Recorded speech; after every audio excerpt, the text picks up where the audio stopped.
In physics, we've been studying one-dimensional motion. First, we did horizontal motion, and next, we investigated vertical motion. Now I want to do a quick overview of both.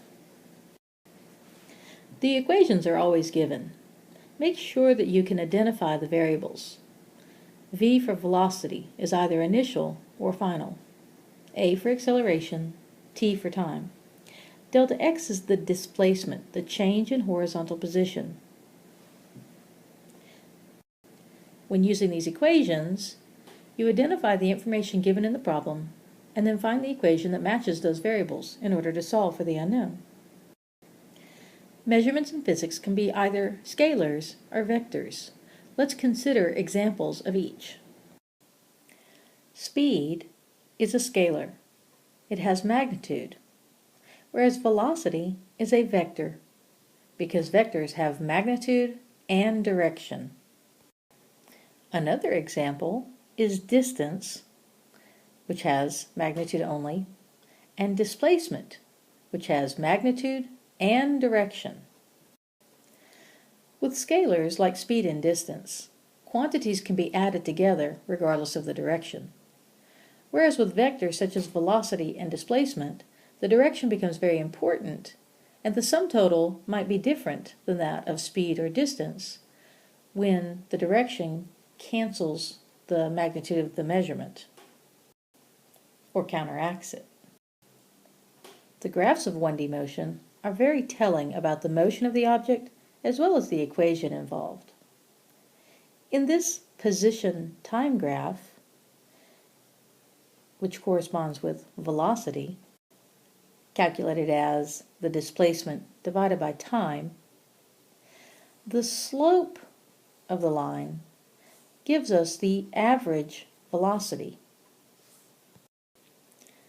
Likewise, a velocity time graph gives us important information about the acceleration of an object, since the equation for acceleration is change in velocity over time. The slope of this graph would give the average acceleration.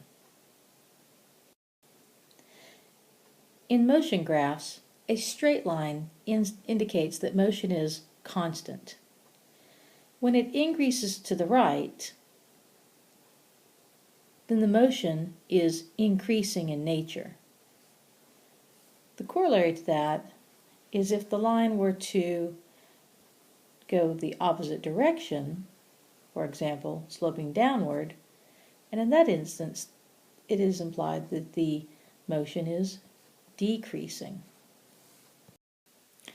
A curved line is indicative of some sort of a change in the motion. For example, if this were a velocity time graph, the change in velocity would be an indication that there was positive acceleration. For a composite motion graph such as this, we can certainly paint the picture of the motion of a vehicle. Any horizontal line on a position time graph would equate to no motion or no velocity, since the position remains the same. The steeper the slope of the line, or the greater the slope, the higher the rate of the velocity. Lines sloping down are a decrease, whereas lines sloping up are an increase. From this position time graph, the sequence of time versus the difference in the distance, the displacement, can be used to calculate the velocity. If we wanted to use this graph to determine the distance, we would simply add all of the magnitudes of x, regardless of direction. However, if we were looking for displacement, we would add the value for all of the upsloping lines while subtracting all the values for the downsloping lines. The vertical motion equations are variations of the former equations, where the horizontal displacement x is converted to vertical displacement y And the acceleration is the acceleration due to gravity. These equations correspond with free fall. All objects fall to Earth at the same acceleration, 9.81 meters per second squared, meaning that the velocity increases 9.81 meters per second each second that an object falls to Earth. This value is dictated solely by the mass of the Earth. Gravity is defined as the attraction between two masses. The mass of the Earth outweighs any other object that's on the face of the Earth. Therefore, the value for acceleration due to gravity remains fairly constant across the Earth. If we were on a different planet, that value would be a different value based on the mass of the other planetary body. The acceleration due to gravity is also referred to as free fall. As you can see by this diagram, as an object continues to move in free fall, its velocity increases, thereby the distance increases between positions as it falls. Acceleration is defined as the change in velocity over time. With free fall, we will consider the up direction to be positive and the down direction to be negative by convention. Gravity will be considered as negative 10 meters per second squared since all objects fall to the Earth in the downward direction. If an object is in a flight path that goes straight up and then turns and returns straight down in the same vertical plane, then there's a point at which, at the apex, where velocity has a value of 0. In order to change directions, the object must instantaneously stop. However, gravity remains constant at all points in flight of the object, both up and down. Let's compare some graphs between the distance time graph and the velocity time graph. If the slope of a distance time graph is increasing to the right, that means that the change in position is increasing over time. The slope of this line would give us the average velocity.